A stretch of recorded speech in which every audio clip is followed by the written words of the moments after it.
Hi, I'm Candice Bax-Friesen, and today we're going to be talking with Aaron Sabash for our fourth installment discussing insurance.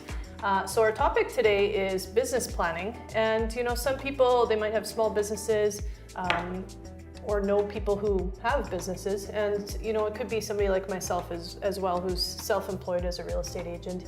And so what are some of the considerations that somebody like me should think about from a business tax planning or insurance planning? Absolutely. So a few things I would talk to my clients about. On the personal side, you would be no different than any employee, right? Right. You want to make sure that if someone in your household passes away, if you can't earn an income, that would be replaced and the family would be protected from that occurrence. Yeah. When it comes to business owners, there's a totally new entity involved, right? So we have our home and now we have our business. Mm-hmm. And just like with home, there's planning that needs to happen in the business. So you ask yourselves the same question. If I passed away and I have a partner, can they take over my half of the business? And there's some tax consequences there. What does that look like? Furthermore, if I can't work in that business, is it going to operate without me? Right. How could I allow it to do so? And so there's all these considerations that need to happen on that side.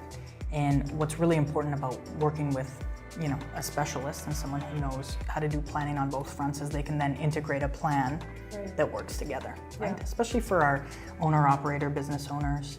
Oftentimes we can kind of conglomerate something that's going to be efficient, right? We don't want to spend all our money on insurance, but we want to make sure we have the peace of mind to know we're protected. Right.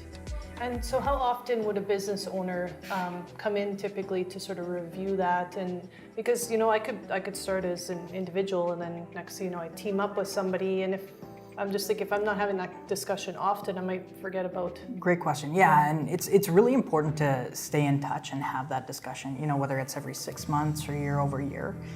Businesses can change pretty quickly. So we may start a business, we may be making very little amount of money, but have taken on a lot of debt. And so the considerations at that point, as opposed to 10 years down the road when maybe we've accumulated some wealth and are looking at even transferring this business to family members or selling, succession planning, are very different. Yeah. But it's important to monitor that throughout the process. And it may start out that you're an owner-operator, but 3 years down the road you have 10 employees. I mean, are you even considering offering them a benefits plan? How are you incentivizing them? There's so many topics to talk about, but reviewing that is important. It's a great question. Yeah. Awesome. Well, thank you so much for You're welcome. Discussing business planning and the insurance and how that plays into it. And if you guys have any questions about insurance, Aaron's a great person to chat with and just have a discussion, right? Just a discussion. That's where you start. Yeah. Just become well informed about all these different topics and make an informed decision. Absolutely. Great. Thank you. Thank you.